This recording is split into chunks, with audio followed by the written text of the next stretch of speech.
This is just an astonishing abuse of that trust when you're talking about somebody who's not only betraying his office and putting Americans at risk in terms of public safety here in the U.S. He is actually doing this on behalf of foreign adversaries. And this is somebody who, through his job, was cleared, I'm sure, at the very highest levels. We are following the absolutely shocking arrest of former FBI agent Charles McGonigal. He served as head of counterintelligence for the FBI's New York office. NBC News reporting, quote, federal prosecutors say McGonigal laundered money, violated sanctions against Russia while working with a Russian oligarch, Oleg Deripaska, and while still at the FBI, he took hundreds of thousands of dollars from a foreign national and a former foreign intelligence official. McGonigal has pleaded not guilty and through his lawyer has said he intends to fight these charges. With us for more, Frank Figliuzzi, also former FBI Assistant Director for Counterintelligence, and Barb McQuade is here, a veteran federal prosecutor and former U.S. Attorney for the Eastern District of Michigan. Frank, you worked in counterintelligence. How serious is this? Look, I'm hearkening back 20 years now to Robert Philip Hanssen, the most damaging spy in FBI history. It's been that long since we've had allegations of an FBI official tied up inappropriately with the Russians. Hanssen's damage was almost inestimable. People died, at least 10 people died because of Robert Hanssen spying for years for the Russians.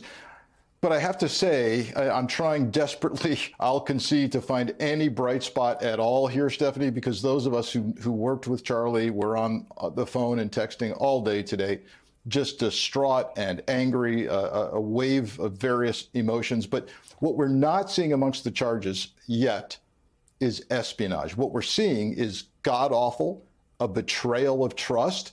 He'll have his day in court. He deserves a rigorous defense. I'm sure we're going to hear some creative defense work here, and it's miserable. But there's no indication, thank God, yet that he did what Robert Hanssen did, which was turn over secrets to Russian intelligence. What we see here is about money, lots of it. In the waning days of his FBI career in New York, just prior to retirement, he gets caught up with this guy. And I got to tell you, this is almost classic tradecraft. And I don't understand how Charlie either didn't see it coming or didn't care that it was coming. But it appears that he was literally tasked, which is a classic craft where you test somebody. For example, he was told, can you please get my daughter? Well, my daughter is an intelligence operative. This guy saying, can you get my daughter into an internship at NYPD in intelligence and counterterrorism? Can you open a case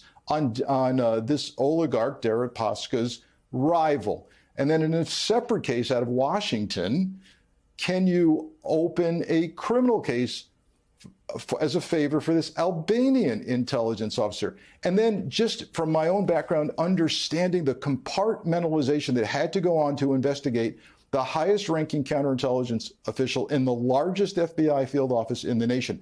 Yet that's why you're seeing cases out of Washington, cases out of New York, case being worked entirely out of Los Angeles because they were trying to find people who didn't know Charlie and wouldn't get it back to him that he's under suspicion. What a mess, what a blow to the FBI, and a punch in the gut for many of us who worked alongside Charlie. How well did you know him? Does it surprise you? What kind of guy is he? He was a true counterintelligence expert. His specialty was China. He also worked organized crime, Russian organized crime in his career. I'm shocked. I'm surprised. And everyone I've talked to today in our group has absolutely expressed the same shock. What's got me really wondering here is after Bob Hanssen and that horrible betrayal, the FBI instituted rigorous security measures to try and prevent this kind of thing from ever happening again. I mean, rigorous measures, financial analysis of everybody's finances, disclosures required, all kinds of things, monitoring the computer systems, who's looking where they shouldn't look. somehow this evaded detection. And I think when you're talking about somebody at a senior executive level who's supposed to be looking at counterintelligence cases, who's supposed to be directing the opening of cases, it becomes even more difficult to detect that something is amiss here. So I'm eager to see where the gaps were. Barb, this is obviously horrible for the reputation of the FBI. How much evidence would prosecutors need before they went forward with an arrest like this one? Stephanie, they would need to know that they're going to have a very strong case, not enough to just get probable cause, but sufficient evidence to believe that they can obtain and sustain a conviction of guilt beyond a reasonable doubt. This is not something, no charge is something that prosecutors take lightly. But in a case like this, which I think, as Frank has demonstrated, just defies the belief of people who worked with him, they're going to make sure this case is very sound. And one thing that, very often happens in a case is that you charge what you can prove, but you may have other concerns that you don't yet have the evidence for and may never get the evidence for.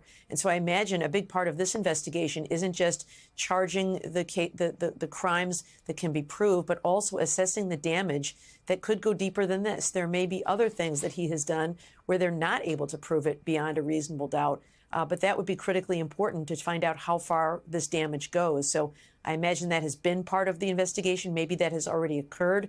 But with someone in his position, the ability that he had to influence investigations, to introduce informants, to close investigations, to decline to take on investigations is really staggering. And I would think you'd have to look at every case he touched to see whether he was influenced in some way.